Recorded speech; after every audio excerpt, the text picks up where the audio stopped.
चलिए जी, बिना वीडियो को समय गवाए हुए टॉपिक को शुरू करते हैं। और मैं हूं बिहारी सागर। और चलिए टॉपिक पे आते हैं। तो आज एक न्यूज़ निकल के आया है कि हमास की क्या बोल सकते हैं, एक्टिविस्ट है जिसका नाम है अहमद तमीम। नाम भी तगड़ा ही है भाई। 16 साल की उसका एक बहुत बड़ा कारनामा भी है कि 16 साल में वो इजरायली सैनिक को थप्पड़ मारी थी, तब से वो हमास की हीरोइन बन गई थी। तो आपको पता ही है हमारे देश में भी होता है, कोई पुलिस वाले को मार दो या आर्मी वालों को 2-4 गाली दे दे तो हीरो बन ही जाती है। जैसा हमारे केजरीवाल जी हैं, जैसे ही हमारे उड़ी में हम लोग ये किए थे, जब कुछ किए थे तो हमारे देश में नेताओं ने क्या किया था आपको पता ही होगा। वो भी मांग रहे थे कि हाँ प्रूफ दीजिए, तो वो लोग भी तो हमारे देश के हीरो ही बन के बैठे हुए हैं। ठीक है, तो इसको क्या है, इसने पोस्ट डाला था कि यहूदी हम तुम्हारा इंतजार कर रहे हैं, हेब्रोन से लेकर जनीनी तक हम तुम्हारा कत्लेआम करेंगे। वाह, कत्लेआम करेंगे ये मैडम। ठीक है, तुम कहोगे कि हिटलर ने तुम्हारे साथ जो किया वो सिर्फ मजाक था। ये पोस्ट डाली इंस्टाग्राम में इन्होंने। तमीम ने आगे लिखा, हम तुम्हारा खून पी जाएंगे, तुम्हारी खोपड़ी को खा जाएंगे। अरे बाप रे, खोपड़ी को खा जाएंगे मैडम। ठीक है, अब इजरायली ऐसे ही पागल बना बैठा हुआ है। अभी क्या खोपड़ी को खाएंगी, तो खोपड़ी पे सीधा रोज सुबह बॉम्ब गिरा रहा है। ठीक है, और ये 22 साल की है अभी मैडम। ठीक है, अभी तो समझ रही है ना, जिहादी माइंड अभी तो पनप रहा है। ठीक है, अभी पनपना स्टार्ट हुआ है इनका। ठीक है, तो इनका थोड़ा माइंडसेट पर बात करते हैं, क्योंकि यही माइंडसेट हमारे इंडिया में भी बहुत सारे ऐसे लड़के जो ये माइंडसेट लेके चलते हैं कि हमारे देश में देश से गद्दारी करने को अपने आप को हीरो हीरोइन समझते हैं। ऐसे बहुत सारे हमारे हीरो हीरोइन है भी जो बोलते भी हमारे देश के खिलाफ, जिसमें कि स्वरा भास्कर जी हैं।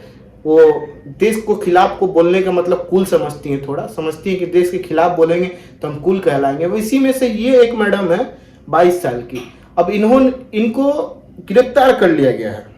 ठीक है, इनको गिरफ्तार किया गया है वेस्ट बैंक से। अब वेस्ट बैंक से गिरफ्तार करने के बाद क्या है कि अभी जैसे पता होगा कि आप लोग को इजराइल पे तो ऐसे ही चल रहा है कि बच्चे को मार रहा है, ये कर रहा है, वो कर रहा है। तो उस पर अभी थोड़ा जोर डाला जा रहा है कि 22 साल का लड़की को गिरफ्तार कर लिया, ये कर लिया गया, वो कर लिया गया। पर लोग ये नहीं बात कर रहे कि 22 साल की वो जो लड़की है उसका माइंडसेट कैसा है। कोई एक नॉर्मल इंसान का माइंडसेट आप बता सकते हैं, ऐसा हो सकता है कि वो खोपड़ी खा जाएंगे या खून पी जाएंगे, ऐसा कोई नॉर्मल इंसान हो सकता है। मैं ये जानना चाहता हूं इजराइल के साथ विक्टिम कार्ड क्यों। सेम ऐसे ही करता पाकिस्तान। पहले क्या करता था, आता था बॉम्ब फेंकता था, अब विक्टिम कार्ड वही खेलना स्टार्ट कर देता था। ठीक है, अब जब से हम लोग मारना स्टार्ट किए हैं तो शांत बैठा हुआ है। इजराइल ठीक कर रहा है, मारे और मारे ऐसे लोगों को तो दे दनादन मारना चाहिए। ठीक है, चाहे 22 साल की हो चाहे वो 23 साल की हो, कल का डेट में ले जाकर बॉम्ब फट जाए तो आप क्या करेंगे। ठीक है, बीच समाज में जाकर फट जाए, क्योंकि उसका माइंड टोटली जिहादी है। इसका बातों से लग रहा है कि हम टोटली माइंड इसका जिहादी है। मगर क्या हमारे देश में सपोर्ट करने वाले लोग बहुत बड़े हुए हैं, क्योंकि हमारे देश में भी ऐसे दलाल बड़े हुए हैं जो पाकिस्तान और हमास के बारे में सोचते हैं। ठीक है, तो ये कोई नया बात नहीं है। हमारे देश में ऐसे नेता भी हैं हमारे देश में जो हमास के बारे में सोचने वाले हैं। ठीक है, और एक न्यूज़ निकल के आया है हमास से कि हमास का एक नेता है, उसने बोला है कि 7 अक्टूबर जैसा हमला फिर करते रहेंगे। ठीक है, उसने बोला है कि 7 अक्टूबर जैसा हमला इतना करेंगे इजराइल परेशान हो जाएगा। अब ये बताइए, अब इसमें एक बात करते हैं कि चलिए 7 अक्टूबर जैसा वो हमला करेगा, कितना हमला करेगा। इजराइल तो चाहता है ना हमला करे। इनको तो ये समझ में नहीं आ रहा है कि किस तरह के आतंकवादी हैं ये। पहला नंबर एक बात बताइए, आतंकवादी हमको नहीं लगते जो ऊपर लेवल में बैठे हैं, वो बिजनेसमैन है। ठीक है, आतंकवादी वो है जो नीचे लेवल पे बैठे हैं, क्योंकि जो ऊपर लेवल पे बैठा है ना वो अच्छा खासा बिजनेस कर रहा है अपना। एक चीज देखिएगा, जो इसमें फंस रहा है ना वो आम जनता फंस रहा है। कोई एक बता दीजिए जो इसके बड़े लेवल का इंसान फंसा हो। वो तो आराम से देख रहे हैं कि दुबई सऊदी अरब में जाके मीटिंग कर रहा है। ठीक है, तो ये एक तरह का बिजनेस है। ठीक है, इन्होंने क्या किया कि इजराइल पर बॉम्ब फेंक दिया। अब इजराइल जब रिटेलिएट कर रहा है तो इनके खुद बड़े नेता कोई यहां पे नहीं बैठा होगा, फिलिस्तीन में कोई नहीं बैठा होगा, सब इधर उधर बैठे होंगे। तो ये एक तरह का इनका बिजनेस है। ठीक है, अब फिलिस्तीन के लोगों के साथ ये बिजनेस खेल रहे हैं। देखिए वहां का जो बच्चा मर रहा है उसके लिए हमदर्दी सबके लिए है। सब कोई बोल रहा है कि हाँ ये चीज गलत, मैं भी बोलता हूँ वो चीज गलत है। मगर वार में जब होता है ना तो कोई ये नहीं देखता क्या हो रहा है क्या नहीं हो रहा है, ठीक है, तब आप नहीं बोल सकते। तो वही सीन आज वहां पे हो रखा है। आज ये हमास का लीडर फिर ऐसा बोल रहा है, इससे क्या कर रहा है, वो इजराइल को भड़का रहा है।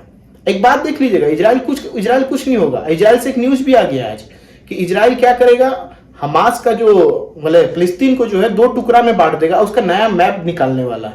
अब ऐसा ना हो कि इजराइल जो है इस पे जाके कब्जा कर ले, मगर मेरे को जितना लगता है उन्होंने मना कर रखा है इसको कब्जा करने के लिए, और ये शायद फिर इसके हाथों में सौंप दे और हाथों में सौंप के वहां पे एक डेमोक्रेसी ला दे। मगर डेमोक्रेसी शायद वहां पे आए ना, क्योंकि अरब और कुछ लोग उस जमीन को बर्बाद ही करना चाहते हैं, ठीक है।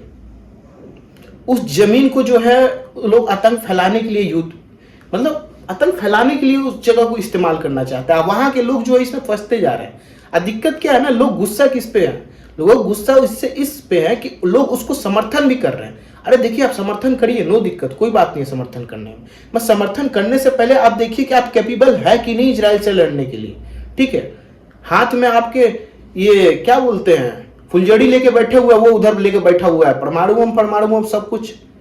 अरे वो तो वो छोड़िए, एक नेता इसका ये लोग तो पास परमाणु बम रहता तो फेंक दिया रहता अभी तक। आपको क्या लग रहा था छोड़ रहा रहता है सब? हाँ, ये तो वो लोग खाली पाकिस्तानिया सबके पास बम है, वो तो पैसा लेके खाली शांत किया जाता है कि नहीं बेटा शांत हो जाओ, शांत हो जाओ, शांत है। नहीं तो ये लोग खाना में लोग बस चले तो परमाणु बम खा के फट जाए अगला दिन। ऐसा ही फटा पड़ा है पाकिस्तान। अभी तक वहां पे 1 साल में 199 बम फट चुका है। तो समझ लीजिए कि अभी क्या चल रहा है, ठीक है। चीजों को समझना पड़ेगा, क्योंकि इसमें क्या है ना कि सबको इन्वॉल्वमेंट है, हम आप सबको।